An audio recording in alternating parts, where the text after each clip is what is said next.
The Shattered Glass Incident. English teacher Detective Simon Sharkisle usually teaches at Seaside Academy, but whenever a mystery surfaces, people ask for his help. The annual cultural festival at Seaside Academy was in full swing. This year's theme, Voices of the World, had drawn exchange students from several countries. Among them was Clara Román, a cheerful student from Argentina who had arrived just a week ago. Simon Sharkisle was advising the English Drama Club's performance when Olivia Hartwell rushed into the staff room, her face pale. "Clara's been hurt," she cried. They found her unconscious in the art room. There was broken glass everywhere. Inspector Grace Yoshiko arrived within minutes. Clara was already on her way to the hospital with minor cuts and a concussion. Nothing had been stolen, but her backpack had clearly been searched. The hallway outside the art wing was lined with Voices of the World posters, one of which showed the phrase "Salve me" in bold letters under a Brazilian flag. "I think it was just an accident," said Miwa, a student volunteer. "Clara asked me for scissors earlier. Maybe she slipped and fell." A faint smear of red paint, the same color used on the art room posters, was spotted on Miwa's sleeve. She added that Clara had taken the scissors more than an hour before the incident and never returned them. "But someone said she spoke just before fainting," Olivia added. Rena says she heard Clara cry out in Portuguese, something like "Salve me."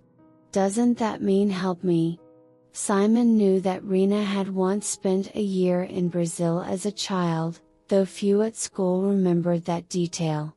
In the investigation that followed, 5 students were noted as possible witnesses or suspects: Miwa, the volunteer who had been helping set up decorations; Rena, who claimed to have heard Clara's last words before fainting; Saki, Clara's host family student who had shown signs of jealousy during the week; Yuna, who had been seen near the art room shortly before the incident; and Naomi, a quiet student known to linger in the art wing during free periods.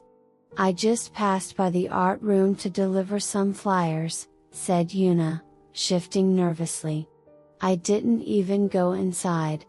I saw someone walking away, but I couldn't see who it was." She thought the person might have had long hair, but in the bustle of the festival she wasn't sure. She recalled that the person wore a festival armband, something nearly every volunteer had that day.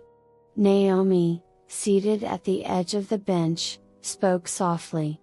"I was sketching in the East Wing. I didn't see Clara at all today.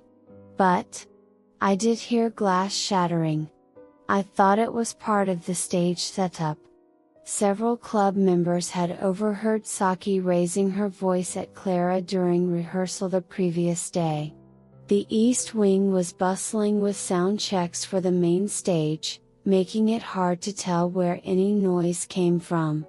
Saki glanced around, avoiding eye contact. "Clara and I had a small argument yesterday," she admitted.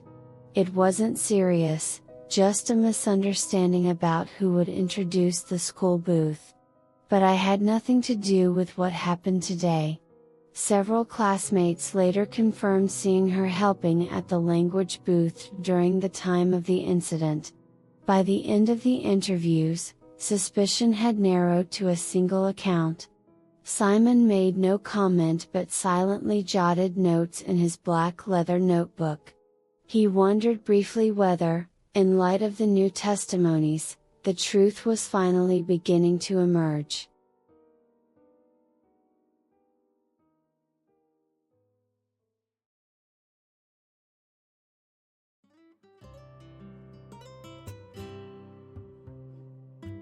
Have you solved the mystery? Do you know the answer? Submit your answer at the site below. Scan the QR code on the screen or use the link in the video description to send it in. Outstanding answers will be featured in the comments section of future videos. See you next time for another mystery.